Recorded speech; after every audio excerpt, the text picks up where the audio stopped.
pinupuntirya rito when the Department of National Defense... Kasi sila naman po, Mr. President, ang gumawa ng caricature. Tinatanong ko nga po, yung po bang iba, yung apat na binanggit ko kanina, na may karapatang magsalita para sa ating bansa, gumamit ba sila ng ganong pamamaraan? Yun lang po yung tanong. Pero siguro po, isasagot nyo, hindi. So, ano po naman, bakit naman? Mr. President, pati ang embassy ng China naglalabas ng caricature din eh. China News, Mr. President, talagang ganun po yun eh. Iba po yung lampun, iba po yung caricature na nilitaw po ng mga editorials. Kagaya po sa atin, sa ating bansa, kung ano-anong caricature, kung ano-ano, para lamang i-dramatize po yung kanilang gustong puntahan. Pero ang pinag-uusapan dito, si Commodore Tariela lang ang gumamit ng caricatures bilang spokesperson ng Philippine Coast Guard. Mr. President, alam naman natin yung China News hawak ng Communist Party of China. Sino po bang may hawak ng ating mga news sa Pilipinas? Wala namang lalabas na hindi aprobado o merong go signal. Meron po akong record ng mga patutsadahan, Mr. President, from January 1 hanggang kahapon.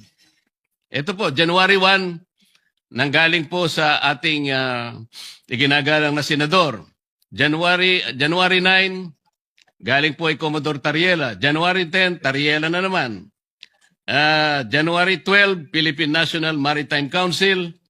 January 13, Representative De Lima. January 15, Commodore Tariela.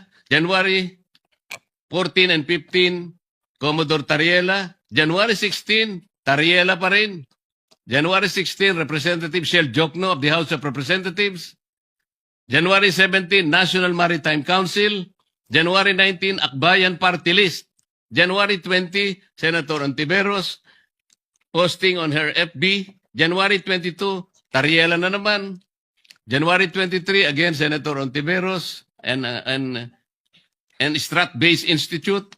January 23 again, nasama po kayo, Senator Kiko. January 24, Tariela na naman.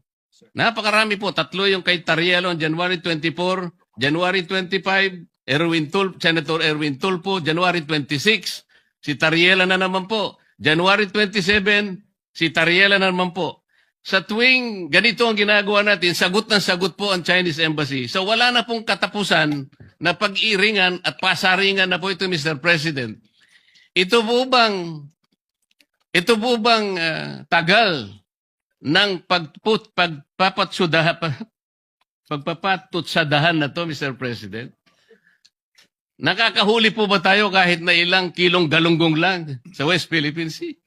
Bumababa po ba ang presyo ng bilihin ng dahil sa patutsadahan na ito? Ito po ba'y makakatulong sa atin?